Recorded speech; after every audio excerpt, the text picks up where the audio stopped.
Hi, I'm Sarah. I'm here to talk about my twin sister, Jamie. I don't know where to start. We had a lovely childhood. It's pretty special having a twin. When we were little, we would play this game. We would both take off our clothes and run through the tall grass in the yard, and Mom would try to catch us. The one who got away was the winner. But see, when Jamie was caught first, she would always pretend to be me. And I would get mad and yell, "No, I'm Sarah. Jamie's lying, Mom." But there was no fooling Mom anyway.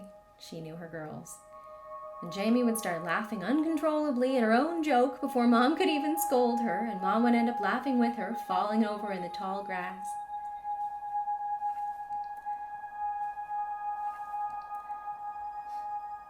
Jamie always made us laugh.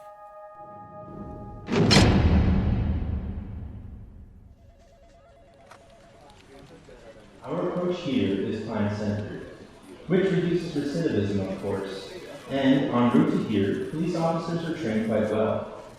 They're required to take 3 full days of mental health training, and, to their credit, they've been performing quite well on mental health-related calls most recently. We were able to prove that at year 1 of this training, police officers were clearing mental health and suicide-related calls with 39 minutes less time spent on scene. At the end of year 2, 42 minutes less time was spent on scene. So, more people can be reached, which is a step in the right direction.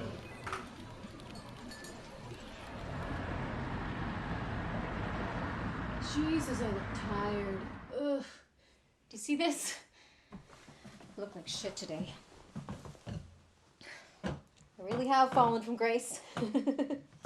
Not that it was ever someone I would describe as graceful. At least I survived the fall. I went to the drop-in center yesterday, and that lady came in who teaches painting. Do you want to see?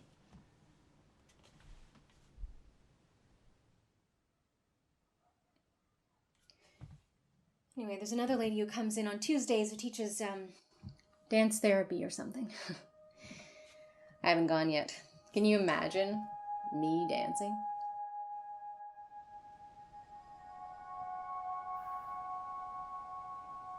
We were pretty inseparable, as most twins are, till the end of high school, really. Things can change quickly. Because she's my twin, I was used to seeing like a mirror image. But she didn't look like me or like herself anymore. There was no life behind her eyes. I was like 19. That's when the shit really hit the fan. Pardon my words. I didn't even know what was happening. I thought there was a secret government conspiracy and I was going to be executed or something. I was in jail for 3 months. I kept asking questions, but nobody told me anything. And there were lots of people in there that seemed kind of off the wall mentally. Looking back, I'm sure I was too. So they probably should have done something to help with that. But anyway, as soon as I got out, I got arrested again.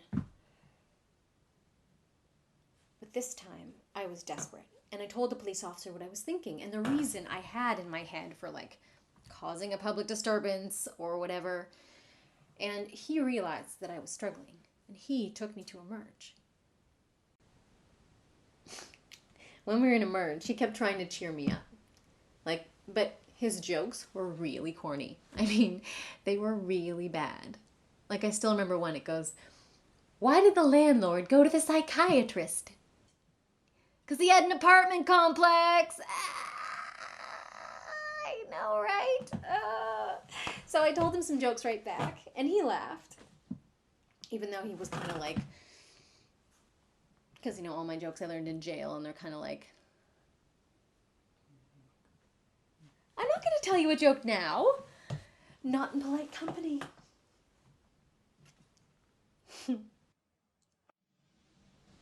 After her first hospitalization, Jamie was doing well for a couple of years. We started spending more time together again. She met my university friends. And then she had a lung infection, and her family doctor prescribed her a medication that interfered with her psych meds. And then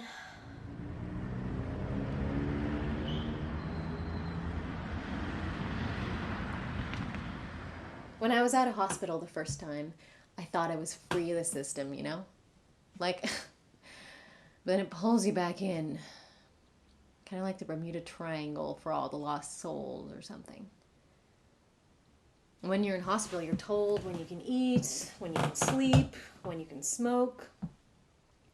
It's just like jail, only you're told what medication to take, even if you don't like the one they give you and it makes you drool and feel like your arms and legs are made of lead. But you better take it anyway or else. Therapeutic quiet room. Solitary. This next time she was in hospital, she left the property on a pass, and she wouldn't come back. And the police tried to restrain her, and she was really paranoid and afraid. And she ended up assaulting the police officer. And that's when the whole forensics thing started. And I used to get really worried about her being in there. I've heard of violent things happening, scary stuff. I just never thought when we were growing up that Jamie would end up in such a place, Maybe everybody feels that way.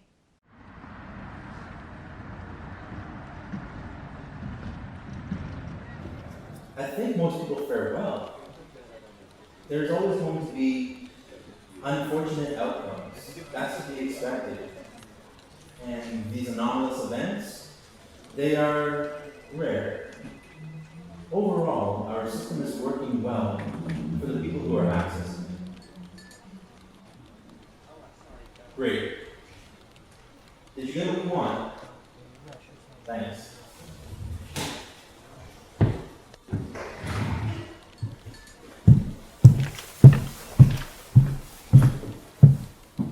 You know what I was saying about these anomalies that happen?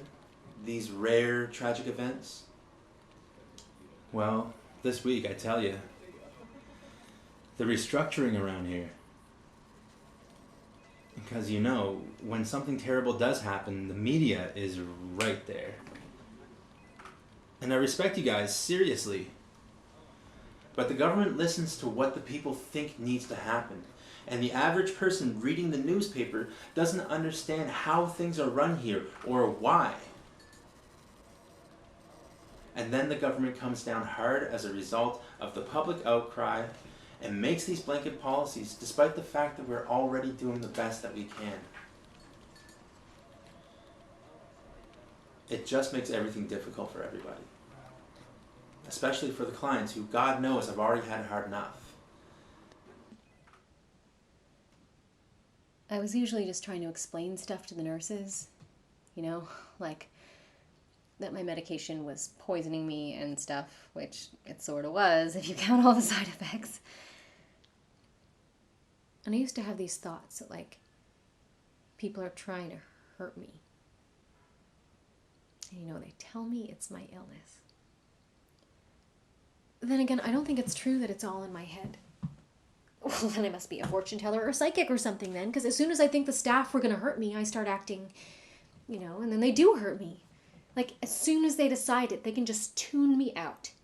They decide that everything I have to say is crazy or disruptive or whatever, and they just turn cold. It's like they turn into robots, and they just tackle me to the floor and pin me down and jab me in the ass with a needle and throw me in solitary. And once I'm in there, I can't calm down enough so they let me out. And there's no bathroom, there's no utensils in there to eat your food. And what's worse, being alone in there with no human contact is it's like torture. It's I read a historical book once and it mentions Japanese water torture, the slow drip of the water on your head, just eating away at you and your sanity. And I'm just staring at the flickering of the fluorescent lights and the white walls. And I'm just doing everything I can to get out so that I can remember that there are other people. Because when I'm in there and I'm sick, sometimes I forget that there are other people. That I'm not the only one left after an apocalypse or something. My own private apocalypse. We'd visit her in the hospital, and sometimes she'd come home on passes.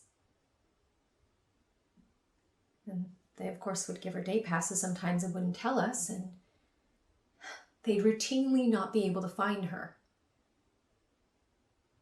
The police found her once in a dumpster with her clothes taken off. At that time, they were reassessing her diagnosis. They said it was a behavior problem. Fuck. Sorry. Excuse my language.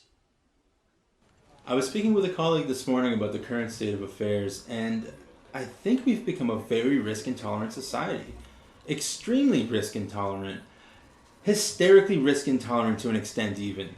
Like chopping down trees in the park that are growing nuts out of the fear that a child may come across a nut in the grass kind of craziness. And as a result of this, we can't get people housing. The hospital is located in the middle of nowhere, and we have to fight to justify giving bus passes to patients who we're trying to reintegrate into the community? And community services, and I understand it, but they can pick and choose who they allow into their setting. So, community services says this person needs a group home, but the group home people can actually decide who gets in, and any number of factors can exclude a person. A low-level sexual misbehavior, or a history of an arson, or substance use. All of it means a person doesn't get a place. And combined with like a history of criminality or violence, and so I guess we're getting better at talking about mental health. And there was an article in the newspaper this morning about stigma, so people seem interested and they must be talking about it. But at the same time, we're becoming much more controlling and intolerant. It's a weird juxtaposition, and I'm not sure I fully understand it myself. Half the time we wouldn't know where she was taken to go visit her, and they wouldn't tell us. The whole confidentiality thing was a mess. There was this one doctor who sat down with us and asked us questions about things as far back as her teens. He really tried to sort things out. I can't tell you what a relief that was. People like that we've encountered really do stand out. I mean, I think it's those few experiences that are why Jamie is still with us.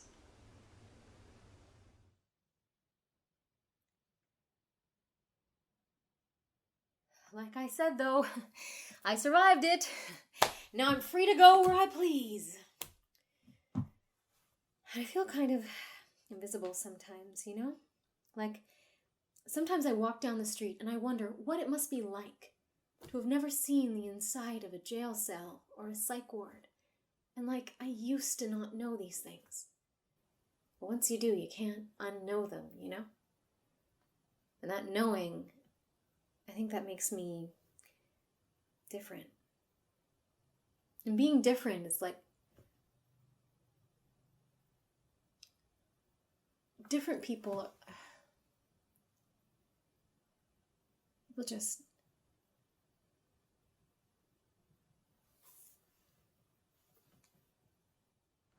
Well, I don't know.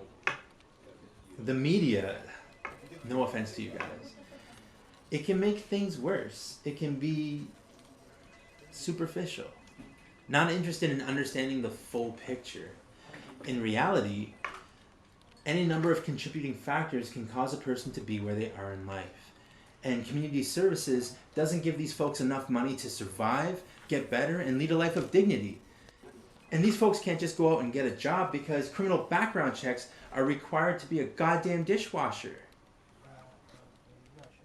Sometimes I hear from other family members that they had good, consistent treatment. And I get angry. I mean, I'm happy for them, but why not most of us? Why not Jamie? Why do people have to go to jail? And sometimes, I get so frustrated with Jamie because, why can't she make it stop? It's not her fault.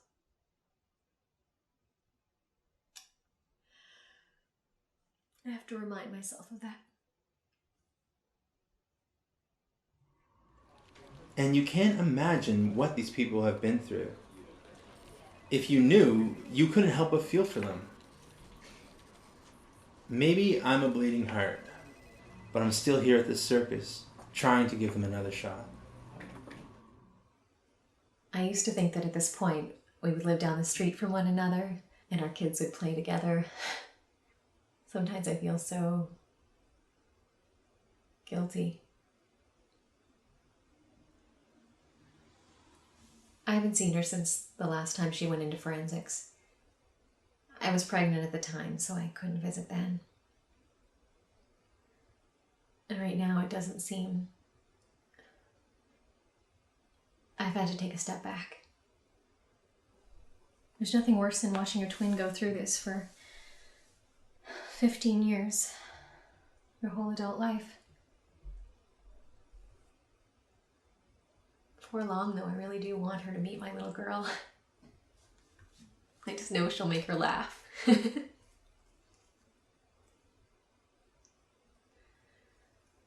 I really do love her, I used to pretend I was my sister Sarah when I was little, just to mess with people, just to see if they knew who I was. They could really see me. Now people can't. They can't see me. They just look right through me. I developed a heart irregularity over the last 10 years or so. And they tell me it's probably a medication I took. And I think if it was the medication, that would suck too. But I think it's probably not that. I think it's because my heart is so stressed, from not being seen. I actually think it's kind of broken. I bet if you opened me up, you'd see a broken line right down the middle of my heart. It's that broken line is like a train track running by all the stops on my way through hell and back. It's like a map of me. I just have to find out where it leads. I think all this makes me hard to understand. Do you understand?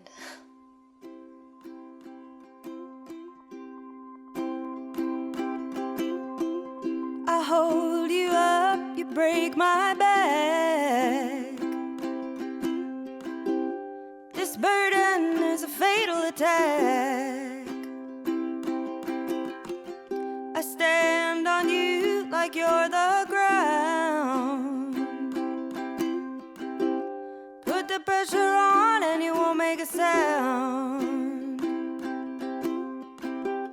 Jump with me while the building burns, 'cause we got nothing to lose with all that we've learned. Jump with me while the big wheel turns, 'cause we got nothing to lose with all that we've learned.